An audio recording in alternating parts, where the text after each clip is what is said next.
नमस्कार दोस्तों, आपका स्वागत है एके जनता तक न्यूज चैनल पर। आज है 22 जुलाई 2024 और दिन है सोमवार। तो चलिए देखते हैं खबरें फटाफट। रीजनल इंडस्ट्री कॉन्क्लेव, महाकौशल के औद्योगिक विकास का रोड मैप तैयार, 17,000 करोड़ के निवेश की संभावना। इंदौर और भोपाल जैसे शहरों से बाहर निकलकर मोहन सरकार अब जबलपुर और उज्जैन जैसे क्षेत्रों को भी इंडस्ट्री हब बनाने दिशा में काम कर रही है। सरकार के इसी प्रयास के चलते शनिवार को जबलपुर में आयोजित रीजनल इंडस्ट्री कॉन्क्लेव में महाकौशल के औद्योगिक विकास का रोडमैप तैयार किया गया है। इसमें 17,000 करोड़ का निवेश आने की संभावना है। यूजी स्तर पर फॉरेंसिक साइंस, फिजियोथेरेपी, कृषि, खाद्य प्रसंस्करण सहित अन्य पाठ्यक्रम शुरू होंगे। प्रदेश के कॉलेजों व विश्वविद्यालयों में राष्ट्रीय शिक्षा नीति के तहत इस वर्ष से स्नातक यूजी स्तर पर व्यावसायिक पाठ्यक्रमों को शुरू किया जाएगा। इसमें फॉरेंसिक साइंस, खेल, फिजियोथेरेपी, कृषि, खाद्य प्रसंस्करण जैसे पाठ्यक्रम शुरू किए जाएंगे। इससे विद्यार्थियों में रोजगार की संभावना मिलेगी। करीब 15 प्रकार के रोजगारोन्मुखी पाठ्यक्रम शुरू किए जाएंगे। इसके लिए विशेषज्ञों की भर्ती की जाएगी।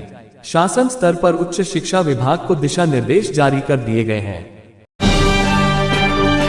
Jabalpur regional industry conclave, CM Mohan Yadav बोले संस्कारधानी में स्किल डेवलपमेंट सेंटर खोलेंगे।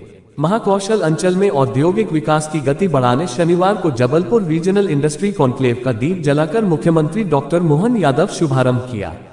मुख्यमंत्री डॉक्टर मोहन यादव ने देवास, कटनी, पिपरिया और छिंदवाड़ा में औद्योगिक इकाइयों का लोकार्पण किया। मुख्यमंत्री ने छिंदवाड़ा में 15 यूनिट का वर्चुअल माध्यम से लोकार्पण और शिलान्यास कर कहा कि छिंदवाड़ा के औद्योगिक विकास में कोई कमी नहीं रहेगी। मेल व एक्सप्रेस ट्रेनों में लगेंगे सीसीटीवी कैमरे, प्रस्ताव भेजा। रेलवे द्वारा लगातार स्टेशनों को रीडेवलपमेंट किया जा रहा है। अमृत भारत योजना के तहत यात्रियों को सुविधा के हिसाब से hotel, food plaza, restaurant, mall सभी सुविधाएं स्टेशन पर ही की जा रही है। लेकिन इन सब सुविधाओं के बावजूद यात्री अपनी और अपने सामान की सुरक्षा यात्रा के दौरान चाहता है। हालांकि रेलवे ने स्टेशनों को फुल प्रूफ सीसीटीवी कैमरा और आरपीएफ, जीआरपी से लैस कर रखा है, लेकिन यात्रा के दौरान चोरी की वारदात अधिक होने लगी है। इस बावजूद यात्रियों की शिकायत भी खूब रहती है। अदानी ग्रुप मध्य प्रदेश में करेगा 4,500 करोड़ रुपए का निवेश, सोलर एनर्जी और पावर के क्षेत्र में इन्वेस्ट की योजना। मध्य प्रदेश में सोलर एनर्जी और पावर के क्षेत्र में अदानी ग्रुप 4,500 करोड़ का बड़ा निवेश करने जा रहा है। ये निवेश प्रस्ताव फाइनल हो गया है। प्राइवेट क्षेत्र में मेडिकल कॉलेज और मल्टी स्पेशलिटी अस्पतालों के साथ शैक्षणिक संस्थानों के लिए भी प्रस्ताव आए हैं। छिंदवाड़ा के लिए भी 1,000 करोड़ से अधिक के 2 प्रस्ताव आए। अब शहीद जवान की पत्नी और माता पिता में बंटेगी परिजनों को दी जाने वाली 1 करोड़ की सहायता राशि। शहीद जवान के परिजनों को दी जाने वाली अनुग्रह राशि अब जवान के माता पिता और पत्नी में आधी आधी दी जाएगी। मध्य प्रदेश सरकार ने ऐलान किया है कि शहीद पुलिसकर्मी के परिजनों को दी जाने वाली 1 करोड़ की सहायता राशि अब पत्नी के साथ माता पिता को भी दी जाएगी। अब शहीद जवान के माता पिता और पत्नी को 50-50 लाख रुपए सहायता राशि के रूप में मिलेंगे। प्रदेश में 9,000 शिक्षकों के पद भरे जाएंगे। इसके बाद भी 70,000 पद खाली रह जाएंगे। प्रदेश के सरकारी स्कूलों में शिक्षक के 9,000 पदों पर भर्तियां की जाएंगी। माध्यमिक और प्राथमिक शिक्षक भर्ती परीक्षा अगस्त में कराए जाएंगे। इनमें विषय शिक्षकों के साथ ही खेल और गायन वादन शिक्षक के पद भी शामिल हैं। हिंदी, अंग्रेजी, संस्कृत भाषा, गणित, विज्ञान और सामाजिक विज्ञान के विषय शिक्षकों की भर्ती माध्यमिक और प्राथमिक स्कूलों के लिए की जाएगी। साथ ही गायन वादन, नृत्य और खेल शिक्षक की भी भर्ती की जाएगी। मध्य प्रदेश कर्मचारी चयन मंडल ESB ने परीक्षा का कैलेंडर तैयार कर लिया है। जुलाई में किसानों को मिलेगी गुड न्यूज।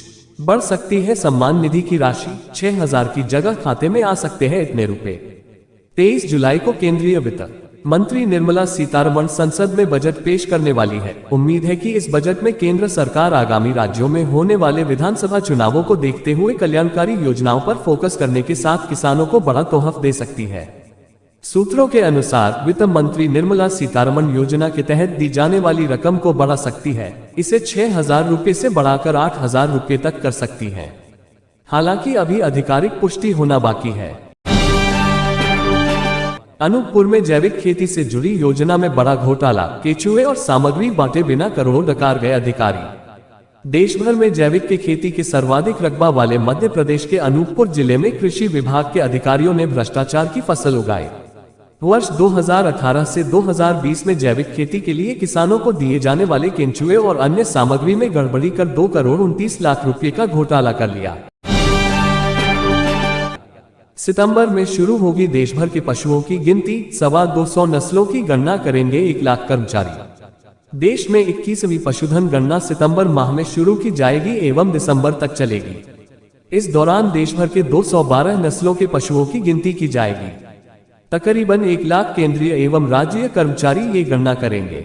देश में पशुधन गणना की तैयारी आगे बढ़ चुकी है। गिनती में इस बार लगभग 225 तरह की पशुधन प्रजातियों को शामिल किया जा रहा है। पिछली बार यह संख्या 184 थी। देश में वर्ष 1919-20 से प्रत्येक 5 वर्षों के अंतराल पर पशुधन एवं पोल्ट्री पक्षियों की गिनती की जाती है। इस बार 21वीं गणना है, जिसमें पहली बार सभी नस्लों की सटीक और समुचित पहचान के साथ गिनती होनी है। गिनती से प्राप्त आंकड़े पशुधन के जरिए देश के आर्थिक विकास के लक्ष्यों को प्राप्त करने में सहायक होंगे। सिंथेटिक दूध की मंडी बना भिंड, रोजाना बाहर भेज रहे 2 लाख लीटर। भिंड जिला मिलावटी सिंथेटिक दूध की मंडी बन गया है। जिले के 20 से ज्यादा गांवों में रोजाना 2 लाख लीटर नकली दूध तैयार किया जाता है, जो मिश्रित दूध के नाम पर जिले से बाहर खपाने के लिए भेजा जाता है। जिले भर में 1,55,695 पशुधन है। इनसे रोजाना 5,80,926 लीटर दूध का उत्पादन होता है।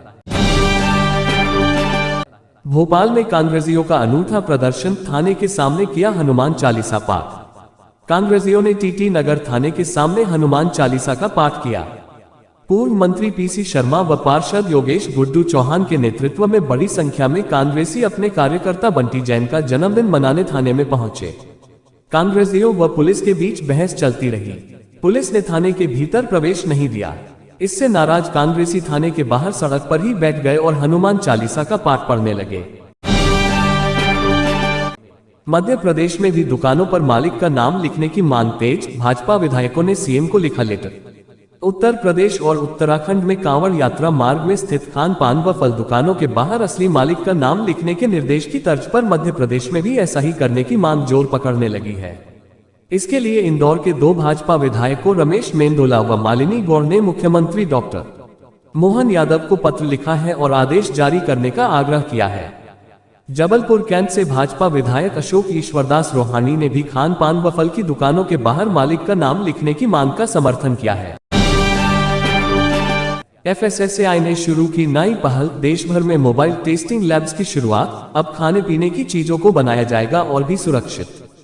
त्योहारी सीजन के आगमन के साथ ही खाद्य पदार्थों की गुणवत्ता सुनिश्चित करने के लिए भारतीय खाद्य सुरक्षा और मानक प्राधिकरण FSSAI ने एक महत्वपूर्ण पहल शुरू की है। दरअसल इसके तहत देश भर में मोबाइल टेस्टिंग लैब्स की शुरुआत की गई है। इस पहल का उद्देश्य देश के हर जिले में खाने पीने की चीजों की गुणवत्ता की जांच को तेज और सुलभ बनाना है। कांग्रेस में बढ़ेगा महिलाओं का कद, नारी शक्ति वंदन अधिनियम के चलते पार्टी ने की तैयारी। प्रदेश कांग्रेस संगठन में महिलाओं का कद बढ़ने के साथ ही उनकी संख्या भी बढ़ेगी। नारी शक्ति वंदन अधिनियम के चलते पार्टी महिलाओं का प्रतिनिधित्व बढ़ाने जा रही है। प्रदेश कार्यालय में शनिवार को हुई राजनीतिक मामलों की समिति की बैठक में इस विषय पर लंबी चर्चा के बाद तय किया गया है कि अधिनियम से विधानसभा और लोकसभा में महिलाओं का प्रतिनिधित्व बढ़ेगा, इसलिए अभी से हर वर्ग में महिला नेतृत्व भी तैयार किया जाना चाहिए। इंदौर में पौधारोपण का बना कीर्तिमान, लेकिन पुराने पेड़ों को बचाने में नाकाम, हजारों चढ़ेंगे मेट्रो की भेंट।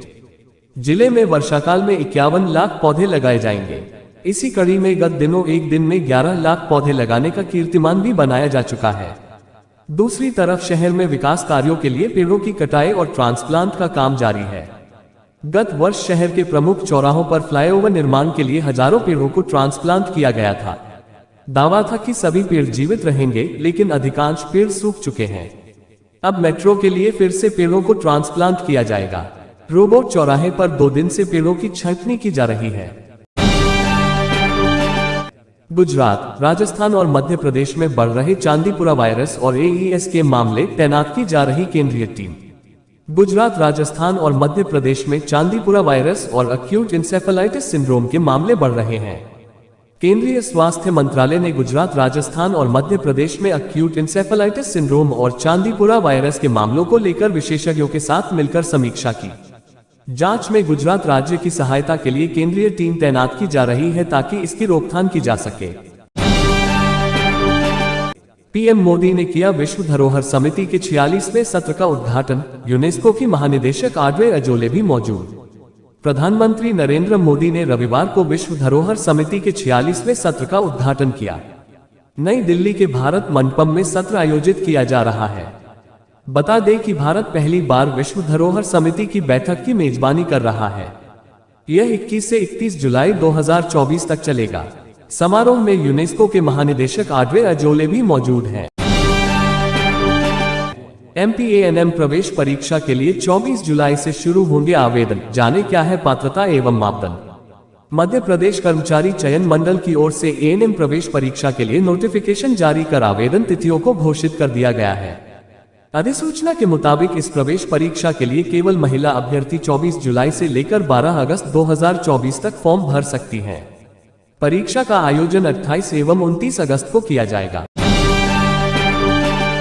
अगले 72 घंटे वर्षा का दौर। आज 30 जिलों में भारी बारिश अलर्ट, मेघगर्जन, बिजली और तेज हवा। मौसम विभाग की चेतावनी। पश्चिमी विक्षोभ और चक्रवात के असर से मध्य प्रदेश में 72 घंटे तक बारिश का दौर जारी रहने का अनुमान है।